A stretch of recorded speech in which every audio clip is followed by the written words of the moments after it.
fedana mafgote safare innanake tajajilko onnitini gabbate sin kara dowate nimanko onnitini gabbate sin kara dowate nimanko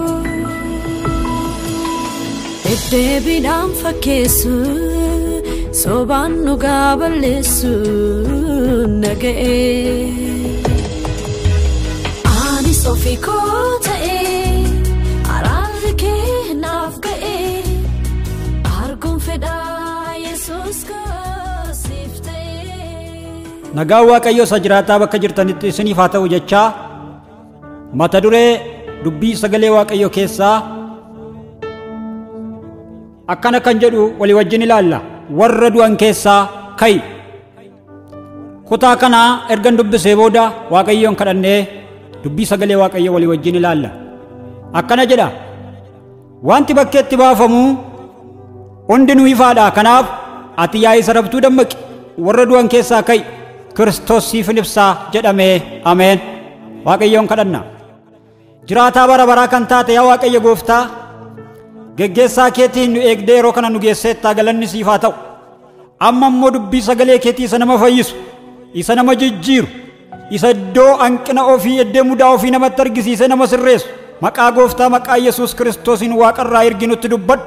Dubbii sagalee kee kana kan dhaggeeffataa jiran bakka jiranitti maqaa Yesuus Kiristoosiin fayyinni hiikamni nagaan isaaniif haa ta'u. Galanni ulfinni siif haa ta'u maqaa gooftaa maqaa Yesuusiin ameen. Warra du'an keessaa ka'i. Egaa jalqabatti duutii abaarsaan namatti akka inni dhufee dubbiin sagalee Waaqayyoo seera uumamaa boqonnaa 3 irratti hin dubbata. Duutii abaarsaan namatti dhufe kuni gosa 3 qaba. Isaanis du'a foonii, du'a hafuuraa fi du'a lubbuuti. Duuti mul'ataan jira, duuti dhokataanis jira. Duuti mul'ataan kan namni namaaf gaddu, kan namni namaaf argu, kan namni namaaf dhiphatu, kan namni du'a ga'uusaa namaa taa'u jechuudha. Duuti dhokataan garuu kan namni namaaf hin beekne dhaabbiit uffatuma uffatee utuu jiru uffata keessatti kan namni du'u jechaadha. Namicha tokkotu duunaan namoonni reeffa isaa baatanii awwaaluudhaaf deemanii. Utuu adeemaa jiranii mana maanguddoo tokko bira darbuuf dhaqnaanii maanguddoon kunis manaa gadi ba'ee namichi arra du'e moo dur du'e jedhee isaaniin gaafate. Isaan immoo maal jechuu keessanii reeffa mana keenya turree arruma du'e malee jedhaniin. Maanguddichi immoo akkas jechuun koo jireenyi isaa akkam ture jechuu kooti. Jireenyi isaa du'aa ture taanaanii isintu arra arge malee namichi dur du'e ittiin jedhani.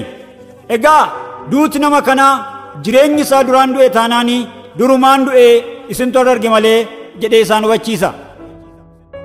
Warra du'an keessaa ka'e yommuu jedhu warri du'anii warra hafuuraan du'anii fooniin jiranidha. Warra hafuuraan du'anii fooniin uffatanii nyaatanii dhuganii mana ijaarratanii jiraatanidha. Warra foon isaaniitti tolee lubbuun isaanii du'eedha. Waaqayyo nu haa gargaaru. Mul'ata Yohaannis boqonnaa 3 lakkoofsa 1 irraa akkana jedha.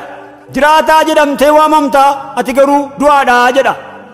Egaa muka keessi isaa qiinqaniin fixee fayyaa fakkaatee dhaabatu dhibeen isaa erga inni jigee barama. Nama dhukkubni keessa isaa fixee fayyaa fakkaatee adeemu erga inni du'ee dhibeen isaa barama. Bineensi adamsituu waraanee sababa bakka adamsituun waraanetti hin kufneef fayyaa fakkaatee adeema. Erga kufee waraanamuun isaa barama. Bakka itti waraanamte ilaali malee bakka itti kufte hin ilaalin. Maalirraa akka kufte yaadadhu malee bakka itti kufte hin ilaalin. Mul'ata Yohaannis boqonnaa 2 lakkoofsa 5 akkana jedha. Ati maalirraa akka kufte yaadadhu jedheetu dubbata. Maalirraa akka kufan yaadachuutu barbaachisa jechuudha. Rakkoon namoota baay'ee eessaa akka kufan hin ilaalin. Qaayil seera uumamaa boqonnaa 4 keessatti gaafa aarsaa kufaa ta'e Waaqayyoof dhiyeesse hafuura hinaaffaatiin waraaname. Abeeliif Waaqayyo bira rakkoon hin turre. Rakkoon Qaayiluma bira ture. Rakkoon Qaayil maali yoo jettanii kan inni waraanamee ture hafuura hinaaffaadhaan. waraanamuu qaa'el namni hin beeku. Hafuura hinaaffaatiin waraanamuu qaa'el namni hin hubatu. Namni tokko kan beeku hin jiru. Silaa obboleessi isaa Abeel akka inni isa hin ajjeefnee fi jalaa hin baqata ture. Hamma garuu garaa isaa keessatti hamaa yaade kana dhoffateetu dhaqee obboleessa isaa ajjeese qaa'el Abeeliin jechuudha. Erga obboleessa isaa Abeeliin ajjeese booddee hin kufe kan inni waraaname duraan jechuudha. Waaqayyo nu haa gargaaru. Saamu'eel isa lammataa boqonnaa 1:2 irratti Daawit gaafa haadha manaa namaa ilaalee hawwee hafuura ijaatiin waraaname. Saamu'eel isa lammaffaa boqonnaa 13:3 jalqabee tokkoffaa haadha manaa namaa itti ejje, lammaffaa haadha manaa namaa abbaa manaa ishee irraa ajjeesise, sadaffaa haadha manaa namaa fuudhe. Cubbuu kana sadan al tokkicha raawwatee Waaqayyoon gaddisiise. Yeroo kana immoo hin kufe. Akkuma kana mootota isa duraa boqonnaa 11 irratti Solomoon gaafa abboommii Waaqayyoo ajaja Waaqayyoo cabsee hormoota keessaa durboota fuudhe hafuura dhibaahummaatiin waraaname. Gaafa Waaqayyo lii tolfamoof sagade garuu ni kufe. Wangeela Yohaannis boqonnaa 12:3 kaasee amma 6tti Yihuudaan gaafa Maariyaam shittoo miila Yesuusitti dhangalaafte hafuura anumaaf haa ta'u jedhu waraaname. Yihuudaan akkuma bartoota warra kaanii waamicha qaba, hergama qaba. Haa ta'u malee raajitiitu dhoksaatti garaasaa keessa jira. Dhoksaatti raajitiin garaa Yihuudaa keessa jiru maal inni yoo jettan hattuu ture, korojoo keessaa hinata ture, kaashirii bartootaa waan tureef hergama isaa galmaan ga'uurra gara hannaatti deebi'e. Garaansaa jaalala horii wajjiniin ture. Egaa hafuura anumaaf haa ta'uudhaan kan inni waraaname tureera. Namni garuu isa kana hin hubanne. Maatiyos boqonnaa 26:47 jalqabee amma 50tti Yesuusiin dabarsee gaafa kenne amantii isaatti kufe. Horii isatti gurgurate sanattis immoo inni hin fayyadamne. Of ajjeese.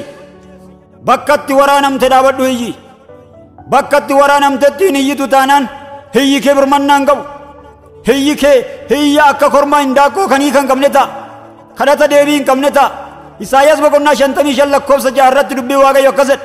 Yeroon argamuu danda'utti Waaqayyoon barbaadadhaa jedha. Yeroon hundi yeroo miti jechuudha. Yeroon Waaqayyo argamu jira.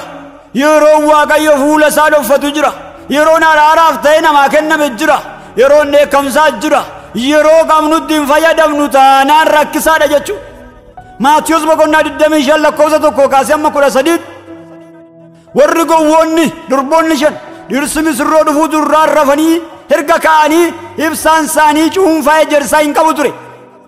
Kanaafis bitachuuf sokkan. Yeroo kana dhirsi misirroo hin dhufe, balballis ni cufame. Yeroo isaaniif kennametti qophaa'uu waan dhiba'aniif bakkee dafani. Gooftaan Yesuus hin dhufa. Dhirsi misirroo gooftaan Yesuus yommuu dhufu qophoofnee akka nu argatuuf Waaqayyo gooftaan machaa akka qophoofnuuf hayyaana isaa nuuf haa baay'isu. Mootota isa lammaffaa boqonnaa 6:1-7 raajichi bakka qarri qottoo fi mukti qottoo harka isaatti gargar ba'an dhaabatee iyye. Bakka qarri qottootii fi bakka mukti qottoo harka isaatti gargar ba'an sana dhaabatee iyye. Qara qottoo malee mukti qottoo yoo mukatti dhaqe mukeetii qaqqajeeloo mukeetii babbareedoo ijaarsaaf oolan hin balleessa. Mukeetii qaqqajeeloo ijaarsaaf oolan guddataa kan jiran ol adeemaa madeessee boossisa, hin gofoca, karaa dambisa. Eeggannoodhaan muree ijaarsaaf akka isaan oolan hin godhu. Yaa nama Waaqayyoo, ayyaana malee namatti hidhatteennaan nama hin madeessita. Ayyaana gattee namatti hidhatteennaan rakkoo namarratti uumta waan ta'eef itti yaadi. Bakka itti ayyaana gattee sana dhaabadhu gara Waaqayyootti iyyi. Kana hin gootu taanaan nama madeessitee ofii keetiis miidhaa akka hin miidhamne. Mootota isa duraa boqonnaa 13 irratti raajiin biyya Yihuudaa dargaggeessa ol adeemaa kan galaafate akka inni du'u kan godhe jaarsa ayyaana gateedha. Utuu ayyaana hin ganne ta'ee gowwomsee nama Waaqayyoo leenca nyaachisu ture. Dulloomaa bara fitetu ol adeemaa galaafate gowwomsa warra mul'ata dulloomaa baatee adeemuutti dammaqi. haalaan hojiidhaan yaadaan amalaan isaan gidduudhaa bahi adeemisiin jedha. Oota dibamaa nama borii kan biyyi gaafa roorroo yaade jabaa dhalootaaf abdatamu ormi gowwoomsee mataade abbaan mul'ataa fagoo ga'u cubbuudhaan gufatee naafata beekaa dubbiseef dhiisu dhabne hundumtuu ijaafi baafata mala ammaltummaan biyya dhaallaanii amanamummaan kee miidhame irraan gamoon babbareedaadha garaa namoota kee diigame namatti deemoo sifte irratti harka isaa kan ol hin fudhanne garaa miikka daawwitiin busee gaggeessitoota mul'ata kee keessaa baafadhu siin jedha. guddataa deemta ol adeemaa deemta warra mul'ata dulloomaadhaan gara keetti adeeman isaan irratti dammaqi. egaa raajiin kun bakka gara qottoo gatetti dhaabatee gara Elsaa'itti iyyuu isaatiin Elsaa'i muka cabsee bishaan keessa buuse gara qottoo sanas hin baaseef. egaa akkuma raajiin nama ajjeesuu fi balleessu jiru raajiin isa bade barbaadee deebisuus jira. raajiin isa du'e Waaqayyoon kadhatee kaasuus jira. eessayyuu yoo dhatte nama lama argita. isa namaaf yaaduu fi isa namatti yaadu, isa dhaabee guddisuu fi isa qabee buqqisu, isa ulfaataan magaalaa fi isa salphaan mabaalaa, kaan odeessituudha kaan bobeessituudha, tokko gorsituudha tokko gogsituudha, isa icciitii eeguuf isa sakaallaa hiiku, inni kaan kofiidha inni kaan kosiidha, kaan ofitti qaba miseensa kaan ofiisaayyuu bineensa, kaan obsee nama baata kaan qorqee imaanaa nyaata, kaan hojjetaa wangeelaa kaan hojjetaa wanjalaa, kanafaatu jira dammaqaa yaafira. ayyaana Waaqayyoo uffattee bu'aa gurguddaa buusuu dandeessa. ayyaanni Waaqayyoo jiraannaan waan hundumtuu jira sababii ta'eef. Qorontos isa lammaffaa boqonnaa 12:9 irratti Waaqayyo akkana jedhe Phaawulosiin, ayyaanni koo si ga'a. ayyaanni isaa Phaawulosiin akka ga'u Waaqayyo gooftaan machaatti dubbata. egaa ayyaanama Waaqayyoo baajeta kee humna kee gara malee gaara fuula kee dura jirutti aarsaa gootee dhiibbaa geggeessaa kan jirtu, bara baay'ee gaara dhiibdee kan dadhabdu, humna keetiin miti, baajeta keetiin miti, dandeettii keetiin miti, sadarkaa keetiin miti, taayitaa keetiin miti, hafuura Waaqayyootiin sii danda'ama. Zakkaariyaas boqonnaa 4:6 irratti Waaqayyo akkas jedhe, yaa Zarubaabel hafuura kootiin malee humnaan miti hangoodhaanis miti jedhe. haaleeluuyaa. giddugaleessi warra du'anii giddugaleessi du'ootaa haalotaa fi wantoota biyya lafaa irratti bakkeedhaan mul'atanidha. isaanis sooromuu fi hiyyoomuu, beekamtii argachuu beekamtii dhabuu, bareeduu fokkisuu, dargaggoomuu dulloomuu irratti hundaa'a. sakana laalee walitti deema biyyi lafaa, sakana laalee wal filata biyyi lafaa. giddugaleessi warra jiraatanii garuu tokkicha ilma Waaqayyoo Yesuus. Ale kodise ofi kodise malta Yesu yunepise jireenya falli nama waraanu harka sabbaate mirteessise. Ale kodise ofi kodise malta Yesu yunepise jireenya falli nama waraanu harka sabbaate mirteessise. wangeela Maarqos boqonnaa 5:25 kaasee amma 29 dubartii waggaa 12 fi dhiigni ishee dhangala'e utuu Yesuusin hin amaniin gara ogeessota qorichaa deemtee horii ishee gara malee fixxe. dhukkubni isheetti caalaa itti hammaataa deeme, horii isheetti nafne, fayyina hin arganne. guyyaa gaaf tokko erga abdii fixxee booda ija isheen ogeessota qorichaarraa hin kaaste. iji ishee isaan irra ture. Daawit akkas jedha faarsaa 121:1-2 iji koo gara gaarotaatti olin ilaala, gargaarsi koo eessaa naa dhufa, gargaarsi koo Waaqaaf lafa isa uume Waaqayyo biraa naa dhufa jedha. gargaarsi nama Waaqayyo bira jira. Daawit bakka gargaarsi isaa jiru hubateera. tarii gara namaatti fiigaa kan jirtu gargaarsi kee achi hin jiru. Irra deddeebitee nama kadhataa kan jirtu gargaarsi kee achi hin jiru. Waaqayyo jennaan sii ajaja kan barbaade. Lafati jirtutti kan Waaqayyo sii qopheesse sii dhufa. Ija kee Waaqayyo irra kaa'i. Ija kee haalarraa kaasi. Ija kee bararraa kaasi. Ija kee namarraa kaasi. Ija kee ogeessota qorichaarraa kaasi. Bakka jirtutti Yesuus si fayyisa. Haleluuyaa. Egaa dubartiin kun erga abdii ishee fiddee booda guyyaa gaaf tokko gara gooftaa Yesuus dhatte. Gara gooftaa Yesuus dhatteetu hani nan naqa shaashara wayyaa Yesuus hin nan tuqa jettee murteeffattee akka baatetti dhattee shaashara wayyaa Yesuus hin gaafatutte fayyite. Gooftaan Yesuus ishee hin fayyise jechuudha. Hojii ergamoota boqonnaa 4:12 irratti Yesuus malee fayyisaan hin jiru jedha. Maqaan kan biraan kan nuu kenname hin jiru. Maqichi maqaa gooftaa Yesuus akka inni ta'e jabeessee dubbata. Warra du'oota ofii isaaniif iyyuu abdii hin qabnerraa ija kee kaasi. Ija kee Waaqayyo irra kaa'i. Waaqayyo si gargaara. Seera uumamaa boqonnaa 12:1 kaasee amma 4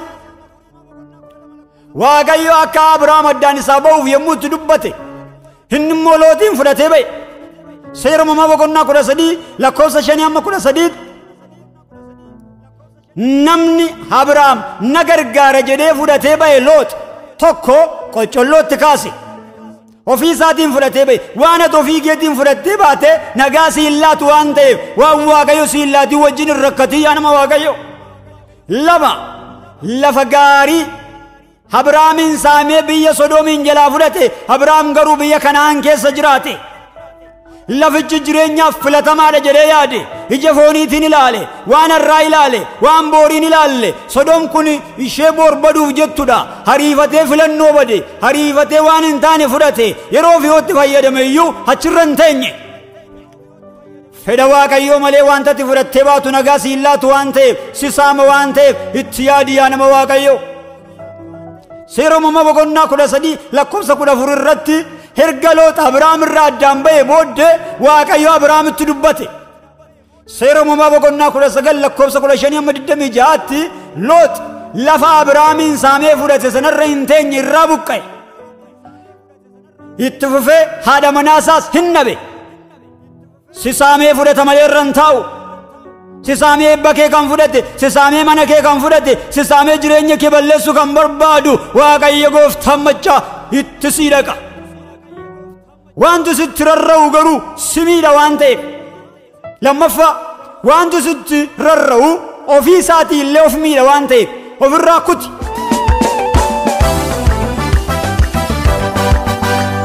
Ankan kee miti biyya lafaa matarra hin ganna rakkisee naaf du'e kasaa kan na taasisee ilma Waaqayyoo gooftaa Yesuus eenyummaa kan koo siin beekamu waan lammummaa koo geeddaradheera kan kee ta'u koo silan gadhiisee chaappawwan irraan chaappeeffameera chaappeeffameera chaappeeffameera chaappeeffameera chaappeeffameera chaappeeffameera chaappeeffameera chaappeeffameera chaappeeffameera.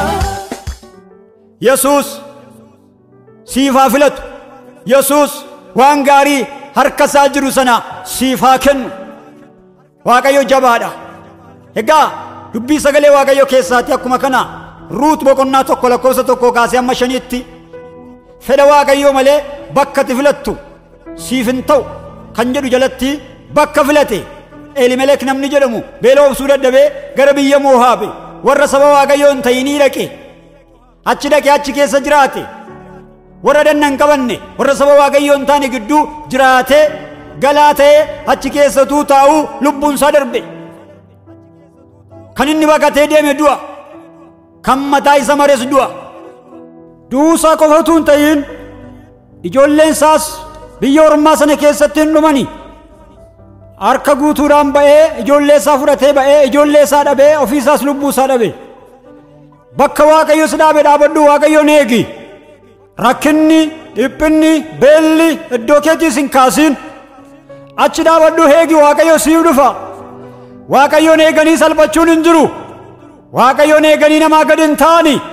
waaqayyoon eeganii duwwaan ta'ani waaqayyoon eeganii innaa waan hundumtuu hin darba barri beelaa erga darbee booda namichi kun ijoollee isaas dhabee lubbuu isaas dhabeera sababii ta'eefi sanatti deebi'uu hin dandeenye carraa siif kennametti fayyadami yeroo waaqayyo siif kennetti fayyadami achuma dhaabadhu waaqayyoon eegi waaqayyo barii fayyinaa sii bariisisa gara mana kee dhufa rakkina kee sirraa kaasuudhaaf hibboo kee furuudhaaf jireenya kee jijjiiruudhaaf siif dhufa waaqayyo maqaa gooftaa maqaa Yesuus Kiristoos namicha Naazreetiin achi dhaabattee eegdee hidhaan kee cita achi dhaabattee eegdee fayyinni waaqayyo siif ta'a achi dhaabattee eegdee gadadummaan bara dheeraa sirraa caba bakka kee gadinniisiin hormoota wajjin waliif hin galiin du'ootatti hin maxxaniin addaan bahii jiraadhu waaqayyoofi yaa nama waaqayyo Elimeleki aarsaa guddaa akka kaffale bakka waaqayyo si dhaabee dhaabattee obsiteen eeggattu taanaan aarsaa guddaa kaffalta bara waaqayyo si rakkisatti biyyoota baay'ee guddatan keessa teessee rakkatta bara waaqayyo sii dabarsu immoo biyya rakkattuu keessatti bashannantee jiraatta kanaaf waaqayyo wajjin walii galuun baay'ee murteessaadha waan waaqayyo gaara godhee dhaabe jigsuudhaaf humna kee baajata kee hin fitiin waan waaqayyo dhaabe hojii qaba waan waaqayyo balleesse waan waaqayyo bakii godhee afuufe atis afuufii balleesse yaada waaqayyo eegi waan waaqayyo jedhu siin jedhee qofaa hojjedhu Ibroota boqonnaa 11 lakkoofsa 24 kaasee amma 27 Museen sooruma warra Gibxii dhiisee du'oota ganee achi keessaa ba'e yeroodhaaf kan itti tolu yeroodhaaf kan itti bareedu nyaachuuf dhuguudhaaf bakki hundumtuu isaa tolee mana mootii ganee kan inni ba'e isaan du'oota sababii ta'aniif isaaniin ganee ba'e malee isaanii wajjin bara isaan finne macaafa Iyyoob boqonnaa 2 lakkoofsa 7 kaasee amma 10tti Iyyoobi gorsa jallinaa haati manaa isaa isa gorsite hin keessumsiifne yoo rakkate iyyuu hin keessumsiifne waaqayyoon ganii du'i jechuu isheen nageenye isa jiraataa waaqayyotti amane haaleluuyaa gorsa jallootaan nageenye faarsaa 1 lakkoofsa 1 kaasee amma 3tti namni gorsa jallootaan nageenye akka inni eebbifamaa ta'e hin dubbata egaa namni gorsa jallootaa hin nageenye eebbifamaadha yommuu jedhu akka muka bishaan qarqara dhaabamee yeroo hundumaa hin lalisaa jedheetu dubbata gorsa jallootaarraa gaafa fagaatu ikoonomiin namaa eebbifamaadha jecha jallootaarraa gaafa fagaatu jireenyi namaa hiikamaadha hidhaan kan inni hiikkachuu danda'u jireenyi kee furmaata argachuu kan danda'u hiriyyaa gadhee gaafa baqatte gaafa dhiisteedha akkuma kana dubbiin sagalee waaqayyo Qorontos isa duraa boqonnaa 15 lakkoofsa 33 irratti hiriyyaan gadhee amala gaarii mancaasaa jedha hiriyyaan gadhee amala gaarii mancaasa hin balleessa jedha tun ta'in hin mancaasa jedha hin balleessa inni jedhu kuniif hin mancaasa inni jedhu kun hiikarratti hin mancaasa inni jedhu caalchisee ibsuu isaati egaa yaa nama waaqayyo hiriyyaa gadhee gani waaqayyoof addaan ba'i waaqayyoof ta'i waaqayyoof jiraadhu waaqayyo gooftaan machaas si gargaara si hirkisa ulfina keeti ifa keeti ati mucaa ifaati ati mucaa dukkanaa miti warra dukkanaa gani sagalee waaqayyo akkana jedha Yesuusii fi seexanni maal walitti qaburee jedha dukkanniif ifti maal walitti qaburee jedha ati mucaa ifaati jireenyaaf kan waamamte maqaa gooftaa maqaa Yesuus Kiristoosiin yeroo kanaa jalqabee jireenyi kee furmaata argata hin hiikamta waan waaqayyoof hin taane irraa gaafa addaan baatee jalqabee waaqayyo gooftaan maccaa hayyaana addaan si wajjiniin ta'a haaleluuyaa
maftal jetta idoo sefeene yaada durbeene ugaayuu dhuguma waan baay'ee darbeene gooftaa koo seeneen arra deeme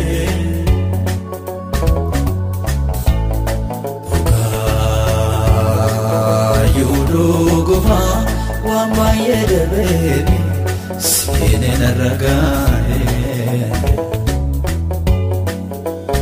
ana kamsiif ta'uu yaadannoo darbeetu gooftaa koo keessa kooti ka'eeme ana kamsiif ta'uu yaadannoo darbeetu keessa kooti ka'eeme akkamiin wal gannaa akkamiin wal leefnaa almee baay'ee wajjinii galmeessinee qabna akkamiin wal gannaa akkamiin wal leefnaa seenaa baay'ee wajjinii dabarsinee qabna miitee firaaf lammii maatu goofa bankoo Satenaaf goote anatoo fiyyaane. Egaa maqaa gooftaa maqaa Yesuus Kiristoosiin jireenya keenya keessatti Waaqayyo waan hojjetu sababii qabuuf dubbii kan akkatti yaannuun barbaada. Dubbii sagalee Waaqayyo keessaatii Isaayyaas boqonnaa 52 lakkoofsa 1-2 irratti Waaqayyo gooftaan machaa akkana jedhe. Macaafa Isaayyaas raajichaa boqonnaa 52 lakkoofsa 1-2 dammaqi yaa Tsiyoon humna godhadhuutii ka'ii yaa Yerusaalem mandara qulqulluu nana ka'ii uffata miidhagina keetii uffadhu si'achi warri dhanna hin qabatin warri xuraa'oonis matumaa si keessa lixan yaa intala Xiyoon ishee booji'amtee hidhaan morma keerraa hiikameera yaa Yerusaalem hawwaara ofirraa hurgufi ka'ii taa'ii jedheetu dubbata.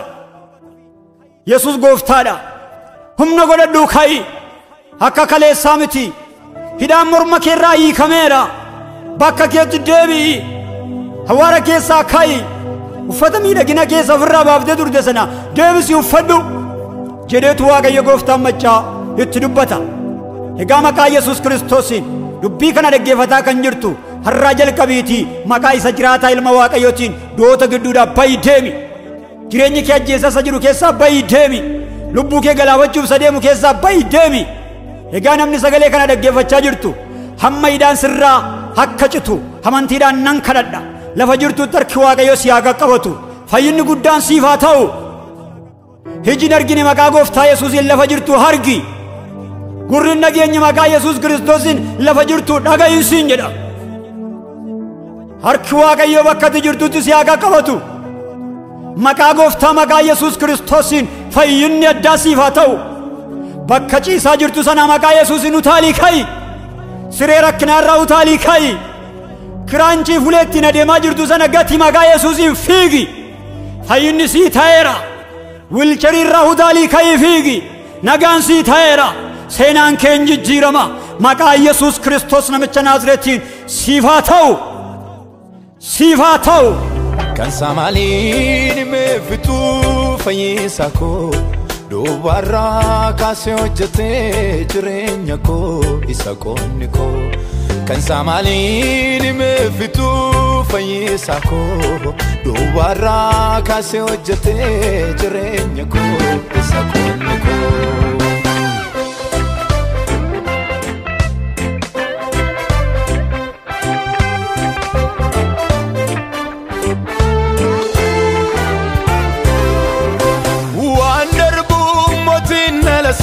Fangoda barsa taitan takana bamu sanyisa kesa oji kolle kimbanamne dandiarani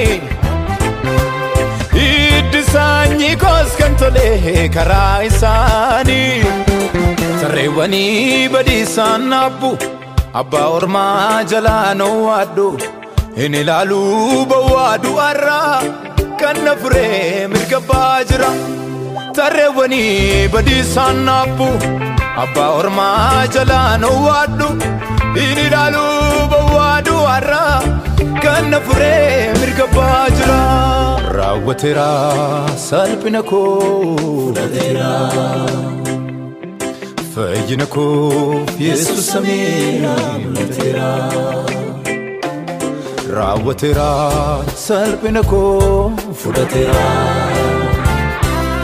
fayyina koo Yesuus samii fudhateera